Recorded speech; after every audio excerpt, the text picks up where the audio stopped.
नमस्कार दोस्तों, मैथ्स के प्रीवियस ईयर क्वेश्चंस के प्रैक्टिस सीरीज में आप सभी का स्वागत है।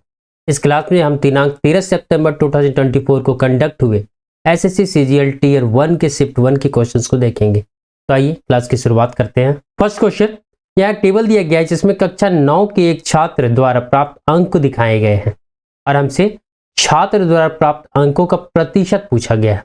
तो क्या करना है, सभी को जोड़ना है और कितने सब्जेक्ट है 1 2 3 4 5, तो 5 से डिवाइड कर देना है। ऐड करते हैं 3 और 5 8, 8 और 8 6, 1 कैरी हुआ 4 9 से 9 3 4 जा 36, 36 और 8 1 कैरी हो गया 7 + 1 8 हो गया 36 और 8 44। इसको हमको किससे डिवाइड करना है 5 से। कट कीजिए, 8 टाइम में 40 आया 46 बचेगा, 9 टाइम में 45 1 बचा, पॉइंट दिए 0 आया, 2 टाइम में 10, 89.2% is right answer. Next question, question number 2, एक वस्तु को 250% के लाभ पर बेचा जाता है, इसकी क्रय मूल्य और विक्रय मूल्य का अनुपात क्या होगा।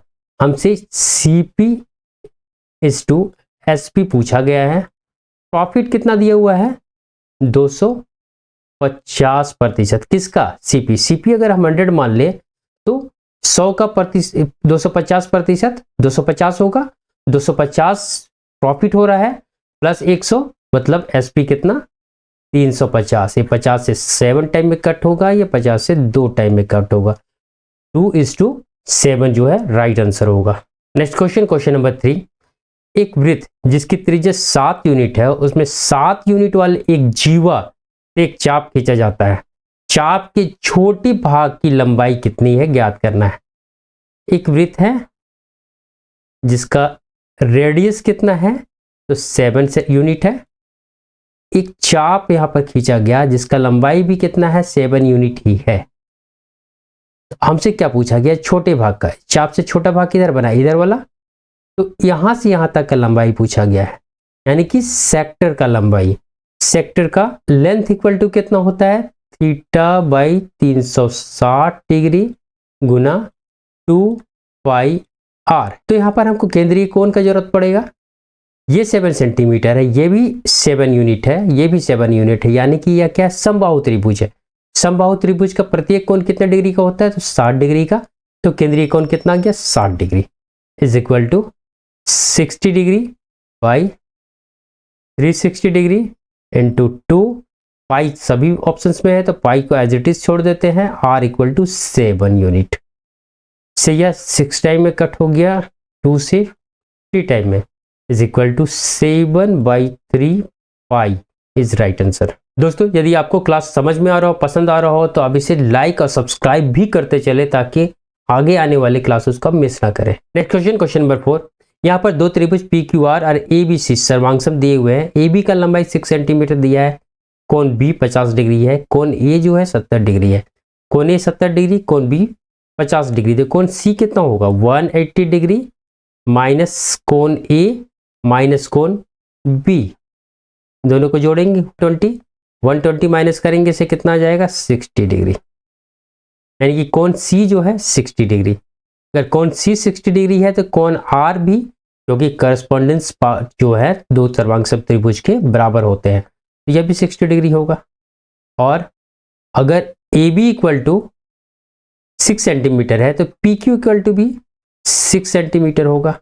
हमसे क्या बोला गया है कि जिस चारों ऑप्शंस में से कौन सा सही है यह पूछा गया है।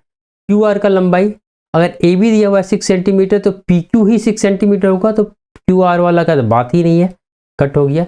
यहाँ भी PQ 6 सेंटीमीटर है, यहाँ भी 6 सेंटीमीटर है। अब हमको यहाँ ध्यान देना है कि P और R में से 60 डिग्री कौन होगा।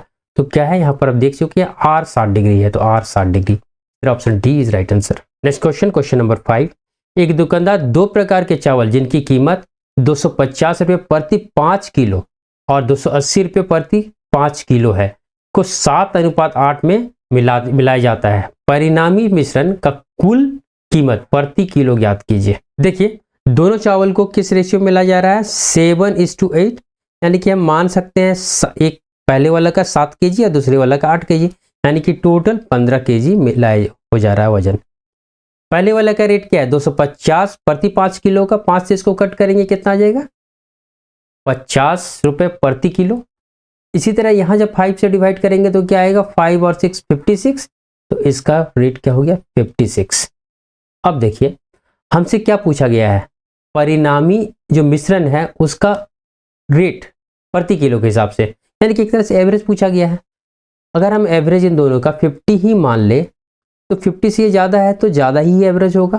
कितना ज़्यादा ही है, 50 से 6, 8 kg के लिए ये ज़्यादा है तो इंटू 8, और यही जो 15 kg टोटल है उस पर बढ़ने जा रहा है, is equal to 50 plus 6 into 8 48/15 is equal to 50 plus 15 तिया 45, 3 बचेगा, पॉइंट के बाद एक जीरो आएगा, 30 हो जाएगा, 15 दूनी 30, यानी कि 53.2 रुपया जो है राइट आंसर होगा। Next question, question number 6। यहाँ पर क्यूब को देखते ही हमारे पास हमारे दिमाग में क्या फार्मूला आना चाहिए कि a cube plus b cube plus c cube वाला फार्मूला आना चाहिए।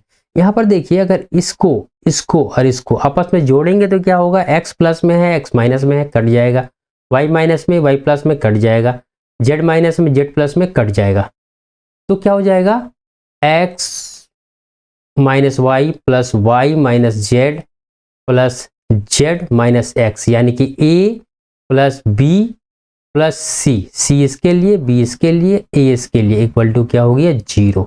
और जब ऐसा होता है तो a cube plus b cube plus c cube equal to क्या होता है 3abc।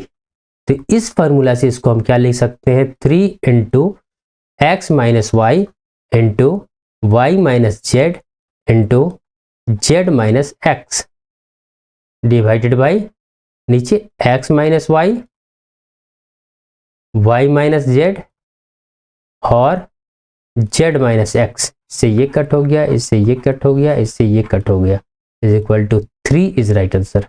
Next question, question number 7। दो पाइप का उपयोग एक टैंक को भरने के लिए किया जाता है। जब दोनों को एक साथ काम करते हैं, जब दोनों पाइप एक साथ काम करते हैं तो वे टैंक को 20 मिनट में भर सकते हैं। यदि एक पाइप दूसरे पाइप की तुलना में 2 और आधा गुना यानी कि 2.5 गुना तेजी से टैंक को भरता है तो तेज पाइप अकेला टैंक को भरने में कितना समय लगेगा। First pipe, second pipe. अगर पहला पाइप का हम एफिशिएंसी 2 मान ले तो दूसरे का कितना होगा 2.5 गुना इसका 5, दोनों का एफिशिएंसी मिला के कितना हुआ 7। ये दोनों जो है 7 यूनिट काम करते हैं एक साथ मिलकर, दोनों का एफिशिएंसी 7 है और टोटल काम 20 मिनट में हो रहा है, यानी कि टोटल काम कितना हो गया 7 इंटू 20 इक्वल टू 140। तेज पाइप अकेला कितने देर में समय में भरेगा या पूछा गया। तेज पाइप का एफिशिएंसी कितना है 5, तो 5 से इसको डिवाइड कर देते हैं, 4 टाइम में 7 चौके 28 is right answer. Next question, question number 8। Sine 31 degree equal to alpha दिया हुआ है और हमसे कॉट 59 डिग्री का मान पूछा है, यानी कि या तो एक राइट एंगल ट्रायंगल होगा जब साइन का वैल्यू और कॉट का वैल्यू दे रहा है, तो यह 90 डिग्री है, इसको अगर हम 31 डिग्री मान लेते हैं तो यह कितना हो जाएगा 59 डिग्री। साइन 31 यानी कि sign theta equal to p/h होता है, तो ये p हो जाएगा और h ये b है, इक्वल टू अल्फा दिया है तो अल्फा बाई 1 यानी कि p इक्वल टू अल्फा हो गया, h इक्वल टू 1 हो गया, तो b इक्वल टू क्या होगा हाइपोटेन्यूस का स्क्वायर माइनस परपेंडिकुलर का स्क्वायर का अंडर रूट, यही होगा।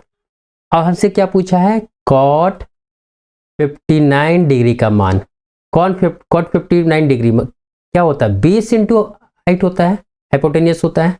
यहाँ 59 डिग्री के लिए बेस क्या होगा, ये p जो है ये बेस बन जाएगा और ये जो है p बन जाएगा, तो p इक्वल टू कितना अल्फा और p इक्वल टू अल्फा, यहाँ पे b लेना है हमको, b इक्वल टू अल्फा और p इक्वल टू इतना 1 माइनस अल्फा का स्क्वायर का अंडर रूट, ये किस में है तो ऑप्शन ए में, option A is right answer.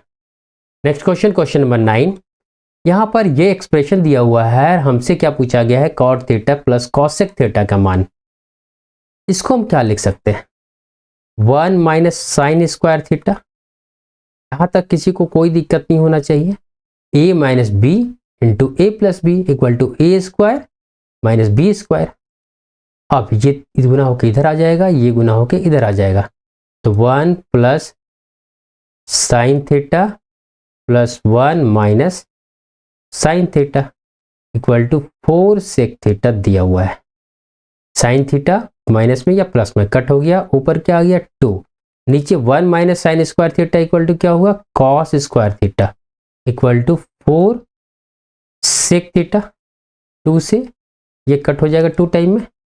Cos square theta का मतलब क्या हुआ sec square theta is equal to 2 sec theta. Sec theta से एक सेक थीटा कट गया, तो सेक थीटा इक्वल टू कितना आ गया 2 आ गया। अगर ये राइट एंगल ट्रायंगल है और इसको हम थीटा मान लिए, तो सेक थीटा का मतलब क्या होता है h बाई बी। तो h कितना, देखिए h इक्वल टू कितना हो गया 2 आ गया, तो h इक्वल टू 2 और b क्या है, ये कितना हो जाएगा 1, तो यह पार्ट कितना हो जाएगा 2 का स्क्वायर माइनस 1, 2 का स्क्वायर 4 माइनस 1 3, तो इस तरह √3। अब हमसे क्या पूछा गया cot theta. Cot theta equal to क्या होगा b बाई पी यानी कि 1 बाई √3 प्लस कॉसेक थीटा का मतलब क्या होता है, कॉसेक किसका उल्टा होता है साइन का उल्टा होता है, यानी कि p बाई एच का उल्टा यानी कि h बाई पी। h कितना है यहाँ 2 है और p कितना है थीटा के सामने वाला √3। दोनों मेरे ये √3 है तो ऊपर वाला प्लस हो जाएगा 2 और 1 3, √3 से ये कट होगा तो क्या आ जाएगा √3। Option D is right answer. Next question, question number 10। एक कैफे में राम ने अपने 7 दोस्तों के लिए पेय 240 रुपए में खरीदे। कुछ ने कॉफी मांगी जबकि दूसरों ने ब्लैक टी। एक सामान्य कप कॉफी की कीमत 40 रुपए और एक सामान्य कप ब्लैक टी की कीमत 30 रुपए है। उसने कितने कप चाय खरीदे। अगर कॉफी हम इक्वल टू सी मान ले कि कॉफी का सी कप खरीदा जा रहा है और ब्लैक टी का टी कप, तो ये दोनों में मिला के कितना हो रहा है टोटल 7 दोस्त थे तो 7 कप ऑर्डर हुआ होगा।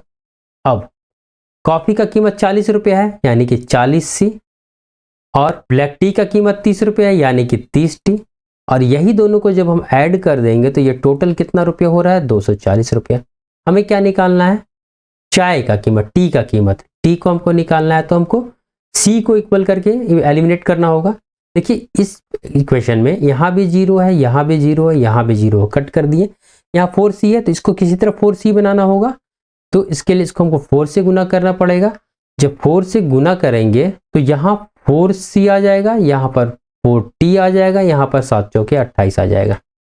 अब साइन चेंज कर देते हैं, माइनस माइनस माइनस, ये तो कट हो गया, 4t से 3t माइनस t आ गया इज इक्वल टू 28 से 24 माइनस 4, यानी कि एक कप टी का कीमत 4 रुपए है। Next question, question number 11।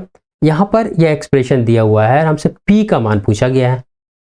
कुछ नहीं, इसमें सिर्फ मान पुट करना है, √3 दिया हुआ है। cot 30 degree, cot 30 degree equal to √3 होता है, equal to tan cube 60 degree. tan 60 degree equal to क्या होता है √3, √3 का cube minus 2। cos 60 degree equal to क्या होता है √3/2, 2 से 2 कट हो गया। यहाँ पर p इन दोनों को जोड़ेंगे तो 2√3 आ गया इज इक्वल टू यहाँ पर √3 का क्यूब है, इसका मतलब क्या हुआ 3√3 माइनस √3 इक्वल टू 2√3 हो गया। 3√3 से 1√3 माइनस हो गया, इधर भी 2√3 है, इधर भी 2√3 है, तो कट हो जाएगा। p इक्वल टू क्या आ गया 1।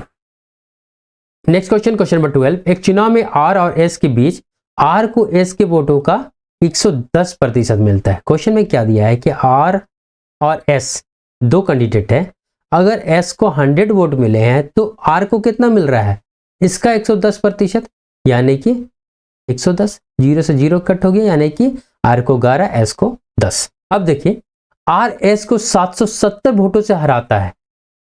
यदि कोई अवैध वोट नहीं था तो कुल पोलिंग में दिए गए वोटों की संख्या कितनी थी। कोई भी अवैध वोट नहीं है, यानी कि इन दोनों का डिफरेंस क्या हुआ 1। एक वोट से एस को हरा रहा है, एक यूनिट से, और यही एक यूनिट कितना दिया हुआ है 770। हमसे क्या पूछा गया है, कुल कितने वोट पड़े, तो कुल कितना है, इसको 11 मिल रहा है, इसको 10 यूनिट मिल रहा है, दोनों को जोड़ दीजिए, कितना हो गया 21 यूनिट, इज इक्वल टू 21 गुने 770, 0 7 का 7, तो ये ऑप्शन हो सकता है, यही एक ऑप्शन है 770, तो हो गया। पूरा गुना करके देखते हैं, 7 का 7 हो चुका था, 7 दूनी 14, 7 या 21 14 और 7 21 का 1 2 कैरी हुआ, 7 दूनी 14 और 2 16, देखिए बिल्कुल सही आया। दोस्तों यदि आपको क्लास समझ में आया, पसंद आया, आपके फायदे के लिए हो, तो इसे लाइक और सब्सक्राइब जरूर करें ताकि आने वाले क्लासेस को आप मिस ना करें। Thank you.